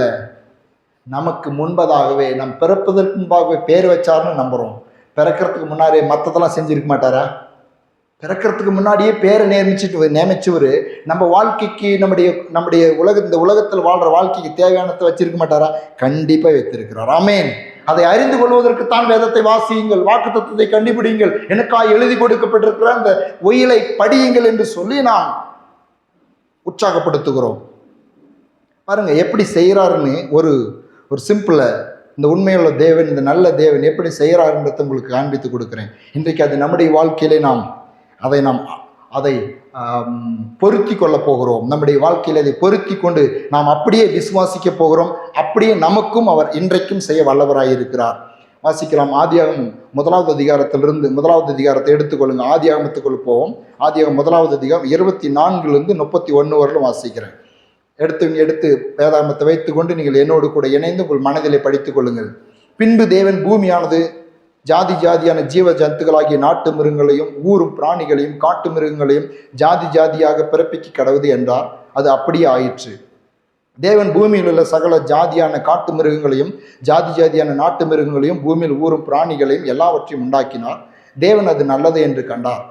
பின்பு தேவன் நமது சாயலாகவும் நமது ரூபத்தின்படியும் மனுஷனை உண்டாக்குவோமாக, அவர்கள் சமுத்திரத்தின் மச்சங்களையும் ஆகாயத்து பறவைகளையும் மிருக ஜீவன்களையும் பூமி அனைத்தையும் பூமியின் மேல் ஊறும் சகல பிராணிகளையும் ஆளக்கடவர்கள் என்றார். தேவன் தம்முடைய சாயலாக மனுஷனை சிருஷ்டித்தார். அவனை தேவ சாயலாகவே சிருஷ்டித்தார். ஆணும் பெண்ணுமாக அவனை சிருஷ்டித்தார். பின்பு தேவன் அவர்களை நோக்கி, நீங்கள் பழுகி பெருகி பூமியை நிரப்பி அதை கீழ்ப்படுத்தி சமுத்திரத்தின் மச்சங்களையும் ஆகாயத்து பறவைகளையும் பூமியின் நடமாடுகிற சகல ஜீவ ஜந்துகளையும் ஆண்டு கொள்ளுங்கள் என்று சொல்லி தேவன் அவர்களை ஆசீர்வதித்தார். பின்னும் தேவன், இதோ பூமியின் மேல் எங்கும் விதை தரும் சகலவித பூண்டுகளையும் விதை தரும் கனி மரமாகிய சகலவித விருட்சங்களையும் உங்களுக்கு கொடுத்தேன். அவைகள் உங்களுக்கு ஆகாரமாய் இருக்க கடவுது. பூமியில் உள்ள சகல மிருக ஜீவன்களுக்கும் ஆகாயத்துள்ள சகல பறவைகளுக்கும் பூமியின் மேல் ஊறும் பிராணிகள் எல்லாவற்றிற்கும் பசுமையான சகல பூண்டுகளையும் ஆகாரமாய் கொடுத்தேன் என்றார். அது அப்படியே ஆயிற்று. அப்பொழுது தேவன் தாம் உண்டாக்கின எல்லாவற்றையும் பார்த்தார். அது மிகவும் நன்றாய் இருந்தது. சாயங்காலமும் விடியற்காலமாகி 6ஆம் நாள் ஆயிற்று. இங்கே ஆதியாகமம் 1வது அதிகாரம் 24 to 31 வரலும் ஒரு தேவன் இருக்கிறார். அவர் யார்? நம்முடைய சொல்லுங்க, நீங்க சொன்னாத்தானே புரியும். இங்கே இப்பொழுது வாசித்த பொழுது ஒரு தேவன் இருக்கிறார். அந்த தேவன் உண்டாக்குகிறார், மனுஷனை உண்டாக்குறார். இந்த தேவன் யார்? ரொம்ப கஷ்டமா போச்சு. இது சிருஷ்டிகர்த்தர். இப்படி சொல்லுங்க, எப்படி சொல்லுங்க, எல்லாரும் என்னோடு கூட சொல்லுங்க. இந்த தேவன் என்றென்றைக்கும் உள்ள சதா காலங்களிலும் என்னுடைய தேவன். அதே தேவனை தானே ஆராதிச்சுட்டு இருக்கிறோம். அந்த ஆதியாகமத்துல அந்த மிருக ஜீவச்சந்துகளையும் நாட்டு மிருகங்களையும் காட்டு மிருகங்களையும் ஜாதி ஜாதியாக விதை தரும் சகல பூண்டுகளையும் கனி கொடுக்கும் விருட்சங்களையும் உண்டாக்கின அதே தேவனைத்தானே ஆராதித்து கொண்டு இருக்கிறோம். அவர் நேற்றும் இன்றென்று மாறாதவராய் இருக்கிறாரா? ஆமென். எல்லாம் சொல்லுங்க. இயேசு நேற்றும் இன்றும் என்றும் மாறாதவர். ஆதியாகமத்தில் இருக்கிற அவரே தான் சிலுவையில் தொங்கினாரு. அவரே தான் இன்னைக்கு ஆவியா இருக்கிறாரு. ஆகவே தான் அவருக்கு திருத்துவ தேவன் என்று சொல்கிறோம். பிதா குமாரன் பரிசுத்த ஆவியானவர் என்று சொல்லி கிறிஸ்துவத்துல ரொம்ப ரொம்ப ஒரு ஒரு முரண்பாடான ஒரு சத்தியம் என்னன்னாக்கா, 3 பிதா குமாரன் பரிசுத்தாவி என்று சொல்லுகிறோம், ஒரே தேவன் என்று சொல்லுகிறோம். ஆமென். இதுதான் சில நேரத்தில் அநேகர் நம்ப முடியாத ஒரு காரியம். பல நேரங்களில் பிசாசும் நம்முடைய மனுஷ மூளையும் இதை கலங்கு பண்ணும். எப்படிங்க? 1 + 1 + 1 எவ்வளவு? 3. ஆனா சத்திய வேதத்தின்படி, இயேசு கிறிஸ்துனுடைய ஃபார்முலா படி, பிதாவாகிய தேவனுடைய ஃபார்முலா படி, வேதத்தின்படி, பரிசுத்த வேதாகமத்தின்படி 1 + 1 + 1 1 தான். ஆமென். ஹல்லேலூயா. உலகம் சொல்லுது 1 + 1 + 1 3ன்னு சொல்லுது. ஆனா வேதம் சொல்லுகிறது 1 + 1 + 1 1. ஹல்லேலூயா. பிதா குமாரன் பரிசுத்த ஆவியானவர் ஒரே தேவன். அப்ப இந்த ஆதி ஆரம்பத்துல உண்டாக்கின அதே தேவன் இன்றைக்கும் இருக்கிறார். அவர் என்ன செஞ்சாருன்னு பாருங்க. என்ன செஞ்சாருன்னு தான் நான் சொல்ல வரேன். என்ன செஞ்சாருனாக்கா, 5 நாள் ஆயிடுச்சு, 6வது நாளும் ஆயிடுச்சு. ஒவ்வொரு நாளும் நிறைய உண்டாக்கிக்கிட்டே வராரு. யாரை கடைசியில் உண்டாக்குனாரு? எதை கடைசியில் உண்டாக்குனாரு? மனிதனை கடைசியில். மனிதன் உண்டாக்குறதுக்கு முன்னாடியே வேற எதெல்லாம் எதுக்கு உண்டாக்குனாரு? மனுஷனுக்காக உண்டாக்குனாரு. யோசித்து பாருங்க. இவருடைய இந்த தேவனுடைய இந்த ஒரு பிளானே எப்பயும் அப்படிதான். அவனுக்கு ஒரு காரியம், மனிதனை படைக்கிறதுக்கு முன்பாக மனிதனுடைய தேவைகளை எல்லாம் படைச்சிட்டாரு. அதனால்தான் பெயர், நாங்கள் தாயின் கரு உருவாகும்னு பேரையே முன் குறிச்சிட்டாரு. அப்ப இந்த பூமியில எங்க பிறக்கணும்னு முன் குறிச்சிட்டாரு, எங்க வாழணும்னு முன் குறிச்சு. அது தெரியும், அதெல்லாம் அறியணும். என்னுடைய வாழ்க்கை எப்படி இருக்குன்னு எல்லாம் முன் குறிச்சிட்டாரு. எவ்வளவு ஆசீர்வாதம், எவ்வளவு வேணாலும் கூட அவருடைய வார்த்தையில் சொல்லப்பட்டபடி என் வாழ்க்கை பெருகலாம். அப்ப என்னுடைய வாழ்க்கையை அவர் ஏற்கனவே டிசைன் பண்ணி வைத்து விட்டார். அதை நான் அறியாத எங்கேயோ போயிட்டு இருக்கிறோம். ஏற்கனவே இந்த நம்முடைய ஒரு முக்கியமான ஒரு பட்டணத்துக்கு போக வேண்டும் என்று சொன்னால் அந்த பட்டணத்துக்கு போக வேண்டிய ரோடு ஏற்கனவே போட்டு வைக்கப்பட்டிருக்கிறது. ரோடு தெரியாத நீ காட்டுலையும் கல்லுலையும் கரட்லையும் குறுக்கு வழியிலையும் மேட்லையும் போனா அது அந்த ரோடு போட்டனுடைய தவறு கிடையாது. அந்த ரோட்டை அறிந்து கொள்ள வேண்டும் என்று சொன்னால் கூகுள் மேப்பை ஓப்பன் பண்ண வேண்டும். கூகுள் மேப்பை உன்னுடைய ஃபோனில் இன்ஸ்டால் பண்ணி அந்த கூகுள் மேப்பினுடைய டைரக்ஷனில் போனாக்கா சரியான வழியை இது காண்பிக்கும். அநேகர் சொல்லுகிறார்கள், என் வாழ்க்கை மாத்திரம் கரடுமேடா இருக்குதுங்க, என் வாழ்க்கை கசப்பாக இருக்குது, என் வாழ்க்கை குறைவாக இருக்குதுங்க. ஆமாங்க, நீங்கள் இன்னும் மேப் ஓப்பன் பண்ணல, பைபிள் ஓப்பன் பண்ணல, வசனத்தை ஓப்பன் பண்ணல, சத்தியத்தை ஓப்பன் பண்ணல. உங்களை குறித்தும் என்னை குறித்தும் எழுதப்பட்டிருக்கிறது. ஏற்கனவே உங்களுக்காக எனக்காக ஆயத்தமாக்கப்பட்டிருக்கிறதை உங்கள் கண் காண வேண்டும் என்று சொன்னால் வேதத்தை திறந்து பார்த்துதான் ஆக வேண்டும். வேதத்தையே திறக்கிறதுல என் வாழ்க்கையில் ரொம்ப கஷ்டங்க, என் வாழ்க்கையில் ரொம்ப பிரச்சனைங்க, ஒரே பாவ போராட்டங்க, சோதனைங்க, குடும்ப பிரச்சனைங்க, கணவன் மனைவி பிரச்சனைங்க. வேதத்தை திறக்கிறதே கிடையாது. வேதம் சொல்ற மாதிரி கணவன் மனைவி நடந்து பாருங்க, எப்படிங்க குடும்போடையும்? வேதம் சொல்ற மாதிரி பிள்ளைகள் வாழ்ந்து பாருங்க, எப்படிங்க கெட்ட வழியில் போயிட முடியும்?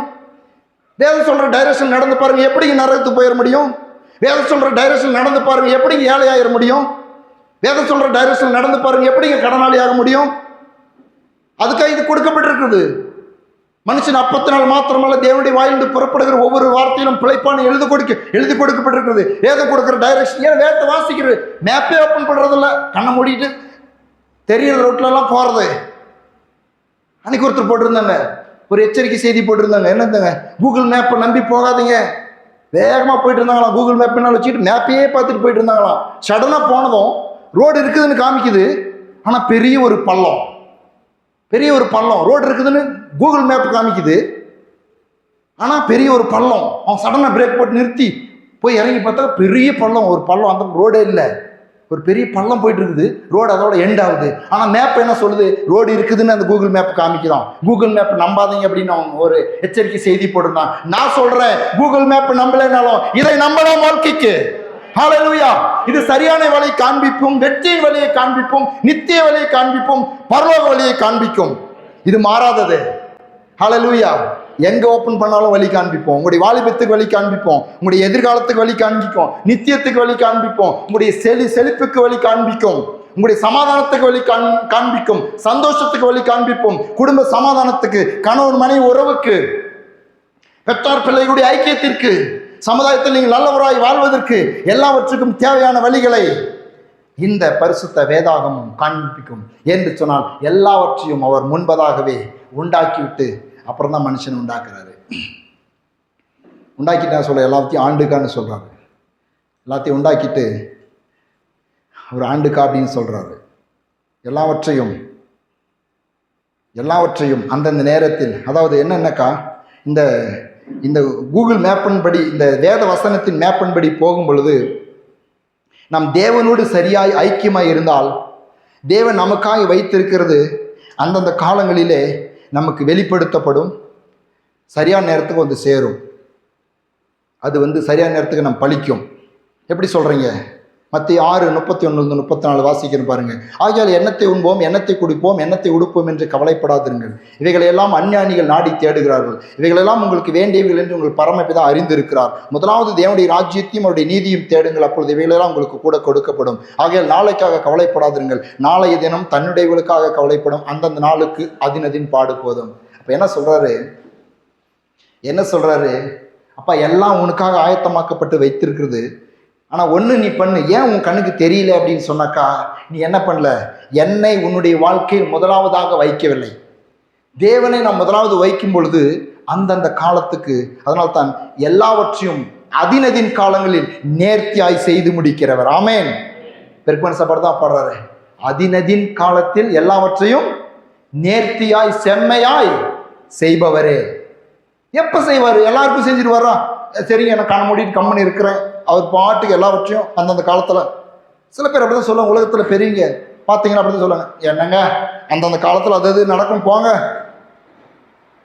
ஆனால் நடக்கிறது இல்லை. என்னை பொறுத்தவரை அப்படி நடக்கிறதா இருந்துச்சுனாக்கா இயேசு நம்ப வேண்டிய அவசியம் கிடையாது. இவ்வளவு பிரசங்கம் பண்ண வேண்டிய அவசியம் கிடையாது, கூடி ஆராதிக்க வேண்டிய அவசியம் கிடையாது, எல்லாம் அந்தந்த காலத்தில் நடக்கும். எப்படி நடந்துரும்? அவர் இருக்காரு, நல்லவர் தான், அவர் உண்மையில் ஒருத்தான், எப்படி நடந்துரும்? நாம் நம்ப வேண்டும், நம்முடைய பாரங்களை அவர் மேல் வைக்க, நம் பக்கம் செய்ய வேண்டியதை கொஞ்சம் கூடமே செய்யாத, நான் கம்முன்னு இருந்துக்கிட்டு அதன் காலத்துல எல்லாம் சரியா நடக்கும் அப்படின்னு சொல்லி பாட்டு பாடிட்டாவோ, இல்லை சும்மா வெறுமனே ஒரு குருட்டுத்தனமான நம்பிக்கை வச்சுட்டாவோ நடக்காது. அவர் மேல் நம்பிக்கை வைக்கணும். அதே நேரத்தில் அவருடைய வார்த்தையை நாம் நம்முடைய வாழ்க்கையில் எடுத்துக்கொள்ள வேண்டும். ஆமென், ஹல்லேலூயா. சங்கீதம் 52, 55, 22, 23 வாசிக்கிறேன். கர்த்தர் மேல் உன் பாரத்தை வைத்து விடு, அவர் உன்னை ஆதரிப்பார். நீதிமானை ஒருபோதும் தள்ளாட விடமாட்டார். தேவனே, நீர் அவரை அழிவின் குழியில் இறங்க பண்ணுவீர். இரத்த பிரியரும் சூதுள்ள மனுஷரும் தங்கள் ஆயுள் நாட்களில் பாதி வரையிலாயிலும் பிழைத்திருக்க மாட்டார்கள். நானோ உம்மை நம்பி இருக்கிறேன். ஆமென். எல்லாவற்றையும் தேவன் நமக்கு ஆயத்தம் பண்ணி இருக்கிறார் என்ற விசுவாசத்தோடு கூட எப்படி விசுவாசிக்கிறீங்க? எப்படிங்க இது நம்ப முடியும்? நான் எல்லாவற்றையும் எனக்காக செஞ்சிட்டாரா, எல்லாமும் ரெடியா இருக்குதா? ஆமா, அவருடைய வசனம் சொல்லுது, ஆகவே நம்புகிறேன். ஆமென். அவருடைய வசனம் என்ன சொல்லுது? வசனம் சொல்லுது அவர் அப்படியே அநேகருக்கு செஞ்சிருக்கிறாரு. எங்க செஞ்சிருக்காரு? மற்ற நாம் வாழ்ந்து கொண்டிருக்கிற உலகத்தில் இருக்கிற அநேக மக்களுக்கு அது செஞ்சிருக்கிறாரு. அது மாத்திரம் வேதாகமத்தில் அநேக பரிசுத்தவான்களுக்கு செஞ்சிருக்கிறத நான் வாசிக்கும் பொழுது என்னுடைய விசுவாசம் பெருகுது. என்ன பெருகுது? என் பாரத்தை கர்த்தர் மேல் வைக்க தைரியம் வருது. வைக்கணும். அநேகர் அவருடைய வாழ்க்கையில பாரத்தை அவங்களே சுமந்துட்டு இருக்கிறாங்க. கர்த்தர் மேல் வைக்க தெரியணும். பாருங்க, நாம் கர்த்தரை நம்பும் பொழுது, முழுமையாக அவர் நம்பும் பொழுது, அவர் நம்முடைய எல்லாவற்றையும் நமக்காக ஏற்கனவே செய்து முடித்து இருக்கிறார். எபேசியர் அதான் சொல்லுது, ஆவிக்குரிய சகல ஆசீர்வாதங்களினாலும் நம்மளால சில நேரத்தில் நம்ப முடியறதில்ல, எங்கெங்க எனக்காக செஞ்சு முடிச்சிருக்காரு. ஆனால் வசனம் சொல்லுது எல்லா ஆவிக்குரிய சகல ஆசீர்வாதங்களாலும் ஆசீர்வதித்திருக்கிறார். புதிய ஏற்பாட்டில் பேதுரு சொல்லுகிறான், அவருடைய தழும்புகளால் குணமானீர்கள். இப்போ சில நன்மைகள் சில நன்மைகள் அல்ல, நம்முடைய வாழ்க்கைக்குரிய எல்லா நன்மைகளையும் அவர் செஞ்சு வச்சிருக்கிறாரு, ஆயத்தமாய் வச்சிருக்கிறாரு, முன்குறித்து வச்சிருக்கிறாரு. வேதவசனம் சொல்லுகிறது, ஏற்ற காலத்தில் அவர் உங்களை உயர்த்தும்படி பலத்த கரத்தில் அடங்கியிருங்கள். அப்படின்னாக்கா என்ன? அவர் ஏதோ வச்சிருக்கிறாரு, உயர்வு வச்சிருக்கிறாரு, மேன்மை வச்சிருக்கிறாரு. நாம் என்ன பண்றதில்ல? வேதத்தை திறந்து அவர் எனக்காய் வைத்திருக்கிற வழியை, எனக்காய் ஆயத்த பண்ணினதை, எனக்காய் வாக்கு கொடுத்ததை நாம் பார்க்கிறதே கிடையாது. பல நேரங்களில் இயேசு நம்புகிறேன்னு சொல்றவங்க வசனத்துக்கு செவி கொடுக்கிறதே இல்லை. அதனால தான் எல்லா இடங்களிலும் ஆண்டவர் அவன் வல்லமையோடு கூட இந்த பூமியில் இறங்கி வந்திருந்தாலும் கூட, மரித்தோர்களை உயிரோடு எழுப்புகிற வல்லமையோடு இந்த உலகத்தில் சுற்றி தெரிந்தாலும் கூட, ஒன்றுமில்லாமல் உருவாக்குகிறவராய் 5 அப்பத்தை 2 மீன் 5000 பேத்துக்கு அற்புதமாய் பெருக செய்கிறவராய் இருந்தாலும் கூட அவர் என்ன பண்ணாரு? மலை மேல் ஏறி உட்கார்ந்து அவர் பிரசங்கம் பண்ணினார். ஆமென். போதிக்க தொடங்கினார் அப்படின்னு இருக்குது. போதனை மிகவும் அவசியங்க. வெறும் அற்பத்தையே பார்த்துட்டு ஓடிட்டாக்கா ஒரு காலம் வரும் பொழுது நம்முடைய வாழ்க்கையில் அற்புதம் நடக்கலேன்னு சொல்லும் பொழுது சோர்ந்து போய்விடுவோம். ஆகவே அற்புதங்களை செய்கிறவர் தான் என்னுடைய தேவன். அதே நேரத்தில் என்னுடைய தேவன் ஆசீர்வாதத்தின் பாதையில் நடத்துகிறவர். ஆமென். அற்புதம் வேற, ஆசீர்வாதம் வேறங்க. நீங்களும் நானும் ஆசீர்வதிக்கப்பட்டவர்கள்.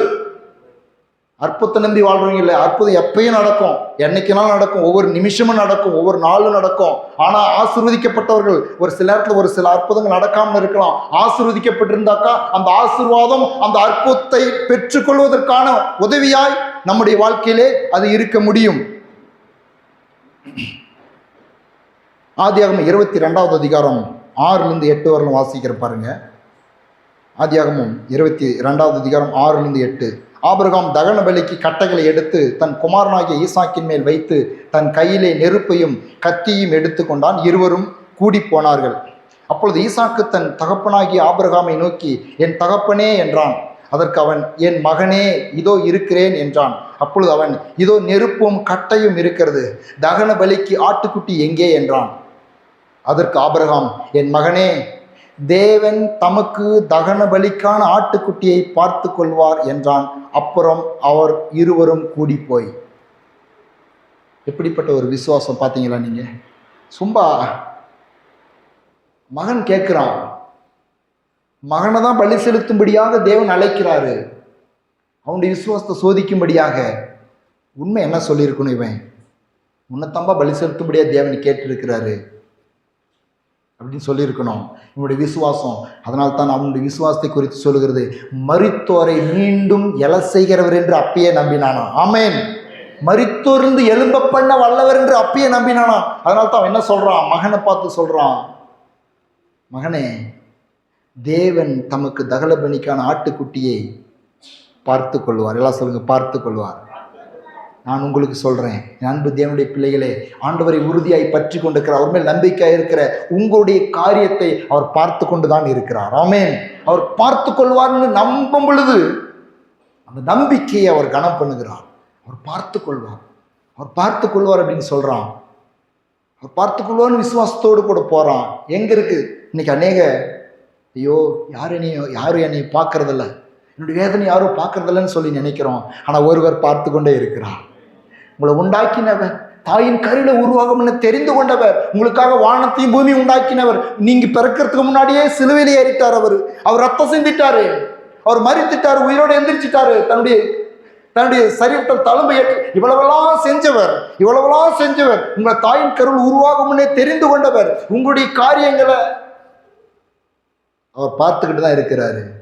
அது சரியான நேரத்தில் உங்கள் வாழ்க்கையில் வரும் வரைக்கும் நீங்கள் விசுவாசத்திலும் அவனுடைய வார்த்தையின் மேலும் அவருடைய பாதையிலும் செல்ல வேண்டியதாக இருக்கிறது. பல நேரங்களில் சின்ன பிள்ளைங்களை ஏதாவது ஊருக்கு கூட்டிகிட்டு போனால் எப்படி கேட்கும் தெரியுமா? இப்போ இங்கேருந்து மைசூருக்கு கூட்டிகிட்டு போகிறோம் அப்படின்னு கூட்டிகிட்டு போகிறோம்னு வச்சுக்கோங்க. அப்போ வழியில் போகும்பொழுது சின்ன பிள்ளைங்க கேட்கும், எப்பப்பா மைசூர் வரும், இன்னும் எவ்வளோ தூரம் இருக்குது அப்படின்னு சொல்லி கேட்கும். அப்போ நம்ம சொல்லுவோம், சரியான வழியில் நம்ம போனோமாக்கா, இன்னும் இவ்வளோ தூரம் தான் இருக்குதுன்னு சொல்லுவோம். நம்மளுக்கே வழி தெரியலன்னாக்கா என்ன பண்ணுவோம்? தெரியலமா எனக்கும் அப்படின்னு சொல்லுவோம். ஆகவே தேவனுடைய வழியும் அப்படிதான் இருக்குது. தேவனுடைய வழியில் போனா நிச்சயமா எனக்கு நம்பிக்கை உண்டு. உன் நம்பிக்கை வீண் போகாது. நீ வசனத்தின் அடிப்படையில் அவரை நம்புவாய் என்று சொன்னால் உன்னுடைய நம்பிக்கை வீண் போக முடியாது. நிச்சயம் நடக்கும். சுற்றி உள்ள கண்கள் அதை காணும். ஆமென். உங்க வாழ்க்கையில் என் வாழ்க்கையில் நடக்க முடியுங்க. ஆபிரகாம் சொல்றான். என்ன நடக்குது? ஆதியாகமம் 22:12-13. அப்பொழுது பிள்ளையாண்டான் மேலும் கையை போடாதே, அவனுக்கு ஒன்றும் செய்யாதே. நீ அவனை உன் புத்திரன் என்றும் ஏக சுதன் என்றும் பாராமல் எனக்காக ஒப்பு கொடுத்தபடினால் நீ தேவனுக்கு பயப்படுகிறவன் என்று இப்பொழுது நான் அறிந்திருக்கிறேன். ஆபிரகாம் தன் கண்களை ஏறெடுத்து பார்க்கும் பொழுது இதோ பின்னாலே புதரிலே தன் கொம்புகள் சிக்கி கொண்டிருக்கிற ஒரு ஆட்டுக்கடாவை கண்டான். அப்பொழுது ஆபிரகாம் போய் கடாவை பிடித்து அதை தன் குமாரனுக்கு பதிலாக தகன பலியிட்டான். ஆபிரகாம் அந்த இடத்திற்கு யெகோவா ஈரே என்று பெயரிட்டான். அதனாலே கர்த்தருடைய பர்வதத்திலே பார்த்து கொள்ளப்படும் என்று இந்நாள் வரைக்கும் சொல்லப்பட்டு வருகிறது. ஹல்லேலூயா. எல்லாம் சொல்ல, கர்த்தருடைய பர்வதத்தில் பார்த்து கொள்ளப்படும். என் தேவைகள் பார்த்து கொள்ளப்படும், என் எதிர்காலம் பார்த்து கொள்ளப்படும், என் பிள்ளைகளுடைய வாழ்க்கை பார்த்து கொள்ளப்படும். இன்னைக்கு அநேகர் நினைக்கிறாங்க, அநேகர் சொல்றது, கல்யாணத்தை பண்ணிட்டு ஜெபத்துக்கு வந்துடுறேங்க. நான் சொல்றேன், உங்களுக்காக உயிரையே கொடுத்தவர் உங்க பிள்ளைக்கு ஒரு மாப்பிள்ளையை தரமாட்டாரா? உங்களுக்காக உயிரையே கொடுத்தவர் உங்க பிள்ளைக்கு ஒரு மாப்பிள்ளையை தரமாட்டாரா? உங்க பையனுக்கு ஒரு பொண்ணு தரமாட்டாரா? அவரால் முடியுங்க. அவர் ஏற்கனவே ஆயத்தம் பண்ணி வச்சிருக்காரு. ஏன் தெரியல? ஏன் ரட்சிக்கப்பட்ட ஒரு பிள்ளைக்கு ரட்சிக்கப்பட்ட பையன் கிடைக்கல சொல்லி பின்வாங்கி போறாங்க? காரணம் என்ன? சரியான வழியில் நடக்கவில்லை, சரியான வழியில் தேடவில்லை. இன்னைக்கு அடையக்கூடிய உள்ளமெல்லாம் உடைஞ்சு போயிருது. நான் அப்படியே கலங்கிறது உண்டு. நிக்கணும். பருவத்தில் பார்த்து கொள்ளப்படும். பார்த்து கொள்ளப்படுமா? பார்த்து கொள்ளப்படாதா? பார்த்து கொள்ளப்படும். அவர் உயிரோடு இருக்கிறாருங்க. அவர் செத்தவர் அல்ல, அவர் இன்றைக்கு உருவாக்குறவர். பாருங்க, ஒரு ரட்சிக்கப்பட்ட பிள்ளை, ரட்சிக்கப்பட்ட பையன் இருக்கிறான் அப்படின்னாக்கா நிச்சயமாய் தேவன் அவங்களுக்கு என்று சொல்லி ஒரு ஆணையோ ஒரு பெண்ணையோ என்று சொன்னால், மனுஷன் தனிமையா இருப்பது நல்லதல்ல. தனிமையான வீடு வாசல் ஏற்படுத்தி கொடுக்கிறான்னு அப்படி வசனம் சொல்லுது. அப்படின்னும் பொழுது நாம் அதை தேடி கண்டுபிடிச்சு இப்படி எல்லாம் சொல்லி இருக்கிறீங்களே, இப்படி சொன்னா நீங்க செய்வீங்களே அப்படின்னு சொல்லி ஒரு வார்த்தையின் அடிப்படையில் விசுவாசம் இருக்கும் பொழுது நிச்சயமா இருக்க. நாமளே ஆராதனைக்கு வரதில்லை, வாக்கு தத்துவத்தை பிடிக்கிறது கிடையாது, வசனத்தை ஜெபிக்கிறது கிடையாது, வீட்டில் உட்காந்துக்கிறது, பாஸ்ட்டுக்கு ஃபோன் பண்ணி எங்கள் பையனுக்கு ஒரு பொண்ணு இருந்தா பாருங்க, எங்கள் பிள்ளைக்கு ஒரு பொண்ணு இருந்தா பாருங்க. கேட்குற தவறு நான் சொல்லலையே. நீ இந்த மேப்பை ஓப்பன் பண்ணி பார்த்துட்டு இருக்கிறியா? இதில் என்ன சொல்லப்பட்டிருக்கிறது? உன் வாழ்க்கை குறித்து என்ன சொல்லப்பட்டிருக்கிறது? இதில் என்ன எழுதி கொடுத்துருக்கிறா? பார்த்து கொண்டிருக்கிறீங்களா? பார்க்குறதே கிடையாது. ஆவிக்குரிய வாழ்க்கையில் தேவனோட ஒரு ஐக்கியம் கிடையாது, நல்ல ஒரு ரிலேஷன்ஷிப் கிடையாது. இப்படி இல்லாதபடிக்கு எனக்கு ஒரு ஆவிக்கு நல்ல ஒரு ஜெபிக்கிற ஒரு பிள்ளை வேணும், நீ ஜெபிக்கிறியா? முதலாவது ஜெபிக்கிற ஒரு பையன் நீ ஜெபிக்கிறியா? நீ ஆவிக்குரிய காரியங்கள் ஈடுபாடு உள்ளவனா இருக்கிறியா? நீ கர்த்தரோட ஐக்கியமா இருக்கிறியா? நீ சரியா விதத்தில் ஆராதனை கலந்து கொண்டு தேவனை மகிமைப்படுத்துகிறாயா? உன் வாழ்க்கை முழுவதும் கர்த்தருக்கு முதலிடம் இருக்கிறதா? என்னுடைய வாழ்க்கையில் அப்படி இல்லாதபடிக்கு நல்ல ரட்சிக்கப்பட்ட பிள்ளை வேணும், நல்ல ரட்சிக்கப்பட்ட பையன் வேணும், நல்ல சம்பளத்தில் இருக்கிறவன் வேணும், நல்ல பேர், இதெல்லாம் சரியான ஒரு நியாயம் கிடையாது. வேதத்தை ஓப்பன் பண்ணி பார்த்து தான் ஆகணும். என்ன சொல்லப்படுறது என் வாழ்க்கை குறித்து, என் வாலிபத்தை குறித்து என்ன சொல்லப்பட்டிருக்குது, என் சிறு வயதை குறித்து என்ன சொல்லப்பட்டிருக்குது, என் குடும்ப வாழ்க்கை குறித்து என்ன சொல்லப்பட்டிருக்குது, என் எதிர்காலத்தை குறித்து என்ன சொல்லப்பட்டிருக்கிறது, என்ன எழுதி கொடுத்திருக்கிறார் ஆண்டவர். யோவா ஈரே அவருடைய பருவத்தில் பார்த்து கொள்ளப்படும். கண்டிப்பாக பார்க்குவாருங்க. ஆமேன். அவர் பார்த்துக்கொள்ள சரியாக நடந்தான். எதில் நடந்தான்? ஆபிரகாம் சரியாக நடந்தான். அவர் என்ன சொன்னாரோ பலியிடுன்னு சொன்னான். அவர் பாதையில் கரெக்டாக போகிறான். மகனை கூட்டிக்கிட்டான், விறகு எடுத்துக்கிட்டான், எல்லாத்தையும் எடுத்து, கத்தியெல்லாம் எடுத்துக்கிட்டான், எல்லாம் எடுத்துக்கிட்டான், தீயும் நெருப்பையும் எடுத்துக்கிட்டான், கட்டையும் எடுத்துக்கிட்டான், பையனையும் கூட்டிக்கிட்டான். இன்னும் என்னங்க வேணும்? பலி செலுத்துறதுக்கு எல்லாம் இருக்குது. கட்டையை எடுக்க வேண்டித்தான், பையனை படுக்க வைக்க வேண்டித்தான், கத்தியில் வெட்ட வேண்டித்தான், நெருப்பு மூட்ட வேண்டித்தான். அவன் சொன்ன டைரக்ஷன்ல அப்படியே போயிட்டு இருக்கிறான். இயேசு பார்த்துக் கொள்வார். ஆமென்.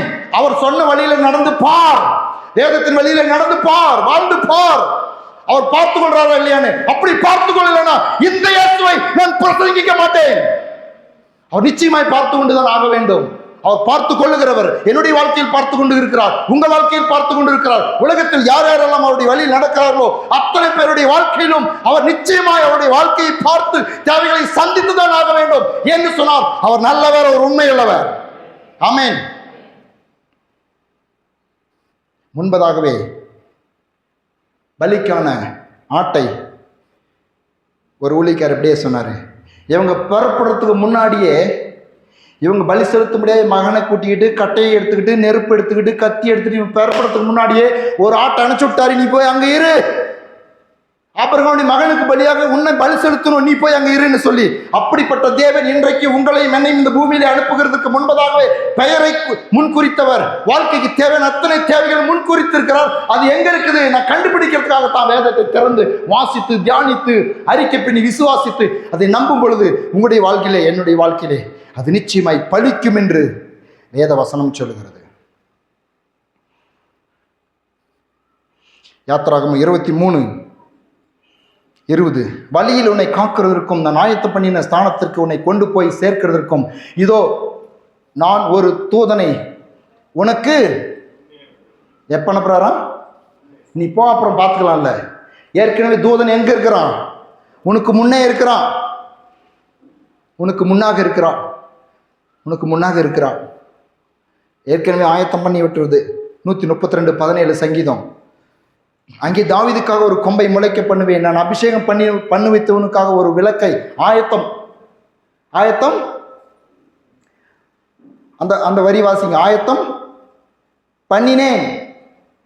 பண்றேன்னா பண்ணினேனா இல்லை சொல்லுங்க. ஆயத்தம் பண்ணினேன், பண்ணிவிட்டார். பாருங்க மத்தேயு 22:4. அப்பொழுது அவர் வேறு ஊழியக்காரரை அழைத்து நீங்கள் போய் இதோ என் விருந்தை ஆயத்தம் பண்ணினேன். எல்லாம் சொல்லுங்க, பண்ணினேன். என் எருதுகளும் கொளுத்த ஜந்துகளும் அடிக்கப்பட்டது, எல்லாம் ஆயத்தமா இருக்கிறது, கல்யாணத்துக்கு வாருங்கள் என்று அழைக்கப்பட்டவர்களுக்கு சொல்லுங்கள் என்று சொல்லி அனுப்பினான். என்ன இருக்குதா? எல்லாம் சொல்லுங்க, ஆயத்தமா இருக்கிறது, ஆயத்தம் பண்ணினேன். ஏசு என்ன சொல்ற? ஆயத்தம் பண்ணிட்டேன்பா, உனக்கு தேவையானதெல்லாம் என்ன பண்ணிட்டேன்? ஆயத்தம் பண்ணிட்டேன். எருதுகளும் கொளுத்த ஜந்துகளும் அடிக்கப்பட்டாயிற்று, இயேசு அடிக்கப்பட்டாயிற்று, சிலுவையில் மரித்தாயிற்று, உயிரோடு எழும்பாயிற்று, வாக்குத்தத்தங்கள் கொடுக்கப்பட்டாயிற்று. நீ அதை வா, வருத்தப்பட்டு பாரம் சுமக்கிற எல்லாரும் என்னிடத்தில் வாருங்கள், நான் உங்களுக்கு இளைப்பாறுதல் தருவேன். உனக்கான விருந்து ஆயத்தமாக்கப்பட்டு விட்டது. உனக்கான சொத்து, உனக்கான வேலை, உனக்கான எதிர்காலம், உனக்கான குடும்ப வாழ்க்கை, உனக்கான சமாதானம், உனக்கான சந்தோஷம், உனக்கான செழிப்பு, உனக்கான நன்மைகள் ஆயத்தமாய் வைக்கப்பட்டிருக்கிறது. வாக்கு கொடுக்கப்பட்டு வைக்கப்பட்டிருக்கிறது. ஆமென். எடுத்துக்கொள்ளலாம், இன்றைக்கும் எடுத்துக்கொள்ளலாம், ஒவ்வொருவரும் எடுத்துக்கொள்ளலாம். இந்த அழைப்பை ஏற்றுக்கொள்கிற ஒவ்வொரு மனுஷனும், ஏழையா இருந்தாலும், பாழையா இருந்தாலும், பரதேசியா இருந்தாலும், வியாதியில் இருந்தாலும், ஒவ்வொருவனும் இப்பூமிக்குரிய வாழ்க்கைக்கும் மறுமைக்குரியும் வாழ்க்கைக்குமான எல்லா காரியங்களையும் ஆயத்தம் பண்ணி எழுதி கொடுத்திருக்கிறார் வாக்கு தத்தங்களே. அவைகளை எடுத்துக்கொள்ள முடியும், எடுத்துக்கொள்ளலாம். யோவான் 14:3 நான் போய் உங்களுக்கு ஸ்தலத்தை ஆயத்தம் பண்ணின பின்பு நான் இருக்கிற இடத்தில் நீங்கள் இருக்கும்படி நான் மறுபடி வந்து உங்களை என்னிடத்தில் சேர்த்துக் கொள்வேன். அப்பொழுது ராஜா தமது வலது பார்சத்தில் நிற்பவர்களை பார்த்து, வாருங்கள், என் பிதாவினால் ஆசீர்வதிக்கப்பட்டவர்களே, உலகம் உண்டானது முதல் உங்களுக்காக ஆயத்தம் பண்ணப்பட்டிருக்கிற ராஜ்யத்தை சுதந்திரித்துக் கொள்ளுங்கள். உலகம் உண்டாததற்கு முன்பதாகவே என்ன ஆயத்தம் பண்ணப்பட்டிருக்கிறது? எல்லாம் சொல்லுங்க, எனக்கு உலகம் உண்டாவதற்கு முன்பதாகவே இயேசுவை விசுவாசிக்கிற எனக்கு பரலோகம் ஆல்ரெடி ஆயத்தமா இருக்குது. நீங்க போனோட்டி ஒரு இடத்த ஆயத்தம் பண்றது இல்லைங்க, ஏற்கனவே ஆயத்தம் பண்ணி வச்சிருக்காரு பாருங்க. இம்மையிலையும் ரெடியா இருக்கு, எல்லாம் மறுமையிலும் ரெடியா இருக்கு. பெற்றுக்கொள்கிறதுக்கு ஒரே வழிதான் அவருடைய வார்த்தை. ஹல்லேலூயா. அவருடைய வார்த்தை எழுது கொட்டதை அப்படியே நம்ம விசுவாசித்து அதை நம்ம ஏற்றுக்கொள்ளும் பொழுது அப்படியே நம்ம பெற்றுக்கொள்ள முடியும். அதனால தான் அவர் சொல்லுகிறார், எபேசியர்ல சொல்லும் பொழுது, நற்கிரிகளை செய்கிறதற்கும் கிறிஸ்து இயேசுக்குள் சிருஷ்டிக்கப்பட்டு தேவனுடைய செய்கையாய் இருக்கிறோம், அவைகளில் நாம் நடக்கும்படி அவர் முன்னதாகவே அவைகளை ஆயத்தம் பண்ணி இருக்கிறார். எல்லாம் சொல்லுங்க, ஆயத்தம் பண்ணி இருக்கிறார். முன்னே ஆயத்தம் பண்ணிட்டாராம் பாருங்க, நம்ம எந்த வழியில் நடக்கணும்னு சொல்லி. அப்ப ஏங்க பண்ணிக்க மனுஷன் தவறி போறான்? காரணம் என்னன்னாக்கா, வேத வசனத்தை பார்க்கறது கிடையாது, இந்த வேத வசனத்தை வெளிச்சத்தில் பார்க்கறது கிடையாது. அதனால தான் சொல்லி, என் கால்கள் இடராதபடிக்கு உடைய வேதத்தை நான் தியானிக்கிறேன் அப்படின்னு சொல்லி சங்கீதம் 119 பல வசனங்களை சொல்றான். என் கால்களுக்கு தீபமும் பாதைக்கு வெளிச்சமாக இருக்குது. ஏன்? அவர் ஏற்கனவே ஆயத்தம் பண்ணியிருக்கிறார். அவர் அவைகளை நடக்கும்படி அவர் முன்னதாகவே ஆயத்தம் பண்ணியிருக்கிறார். ஆயத்தம் பண்ணிட்டார். அவைகளை நடக்கிறதுக்கு நடக்கும் பாதை ஆயத்தம் பண்ணிட்டார். வாழ்க்கையை டிசைன் பண்ணிட்டாரு. 1 கொரிந்தியர் 2:9-10 சொல்லுகிறது, எழுதியிருக்கிறபடி தேவன் தம்மில் அன்பு கூறுவதற்கு ஆயத்தம் பண்ணினவில்லை, கண் காணவும் இல்லை, காது கேட்கவும் இல்லை, அவைகள் மனுஷனுடைய இருதயத்துக்கு தோன்றவும் இல்லை. நமக்கோ தேவன் அவைகளை தமது ஆவியினாலே வெளிப்படுத்தினார். அந்த ஆவியானவர் எல்லாவற்றையும் தேவனுடைய ஆலயங்களை ஆராய்ந்திருக்கிறார். அதுக்கு தான் ஆவியானுடைய அபிஷேகம்ன்றமே வெறும் துதிக்கிறதுக்கு, அந்நிய பாஷையில பேசி ஏதோ குதூகலப்படுறதுக்கு மாத்திரமல்ல. இந்த ஆவியானவர் நமக்குள் இருக்கும் பொழுது நமக்காய் ஆயத்தம் பண்ணின வாழ்க்கையை ஆயத்தம் பண்ணி இருக்கிற நமக்காய் செய்து முடித்தவைகளை இந்த வேத வசனத்தில் இருக்கிறதை நமக்கு வெளிப்படுத்தி காண்பிப்பார். இந்த வார்த்தையால் நாம் நிறைந்திருக்கும் பொழுது, ஆவியால் நிறைந்திருக்கும் பொழுது, நீங்கள் வாழ்கிற வாழ்க்கையிலே, அன்றாட வாழ்க்கையிலே நீங்கள் கடந்து போகும் பொழுது தேவையான வார்த்தைகள் உங்கள் உள்ளத்திலிருந்து எழும்பி வந்து உங்கள் வாயின் மூலமாய் வந்து அந்த காரியங்களை வாய்க்க பண்ணும். அதை ஆவியானவர் செய்கிறார். அதுக்கு தான் ஆவியில் நிரம்பி இருக்கணும். அந்நிய பாஷையில் பேசி குதூகலப்பட்டுட்டு போறதுக்கு மாத்திரமல்ல, ஆவியினாலும். அதை பெக்மான்ஸ் பாடுவார், நிறைந்து நிறைந்து நிரப்பிடுவேன் ஆவியினால் வார்த்தையினால். ஆமென். எல்லாம் சொல்லுங்க, ஆவியினால் வார்த்தையினால். எபிரேயர் 10:23 சொல்கிறது, அல்லாமல் நம்முடைய நம்பிக்கை அறிக்கையிடுகிறது, அசைவில்லாமல் உறுதியாக இருக்க கடுவோம். எல்லாரும் எந்திரிச்சுமா, எல்லாரும் எழுந்து இந்த வார்த்தை சொல்லுவோம். எழுந்து நிற்க போகிறோம். நம்முடைய நம்பிக்கை அறிக்கையிடுகிறது, அசைவில்லாமல் உறுதியாக இருக்க கடுவோம். ஏன்னாக்கா, வாக்கு தத்தம் பண்ணினவர் உண்மையுள்ளவராய் இருக்கிறாரே. 2 கரங்களை வைத்து சொல்லுங்க, வாக்கு தத்தம் பண்ணினவர் உண்மையுள்ளவராய் இருக்கிறாரே. வாக்குத்தத்தம் பண்ணினவர் உண்மையுள்ளவராய் இருக்கிறாரே. வாக்குத்தத்தம் பண்ணினவர் உண்மையுள்ளவராய் இருக்கிறாரே. வலுவாதபடி என்னை காக்கவும் தமது மகிமையுள்ள சன்னிதானத்திலே மிகுந்த மகிழ்ச்சியோடு என்னை மாசற்றவனாய் நிறுத்த வல்லவரும் தாம் ஒருவரே ஞானமுள்ளவருமாகிய நம்முடைய இரட்சகராகிய தேவனுக்கு கனமும் மகத்துவமும் வல்லமையும் அதிகாரமும் இப்பொழுதும் எப்பொழுதும் உண்டாவதாக. ஆமென், ஆமென், ஆமென். என் ஆத்துமாவே கர்த்தரை ஸ்தோத்திரி, என் முழு உலகமே பரிசுத்த நாமத்தை ஸ்தோத்திரி. என் ஆத்துமாவே கர்த்தரை ஸ்தோத்திரி, என் ஒரு உபகாரங்களையும் என்று மறவாதே. ஆமென். பிதாவாகிய தேவனுடைய அன்பும் இயேசு கிறிஸ்துவின் கிருபையும் பரிசுத்த ஆவியானுடைய சந்தோஷமும் சமாதானம் ஐக்கியமும் இன்றும் என்றும் சதா காலங்களிலும் நம் அனைவரோடும் இருப்பதாக. ஆமென், ஆமென். ஹல்லேலூயா, ஹல்லேலூயா. God bless you.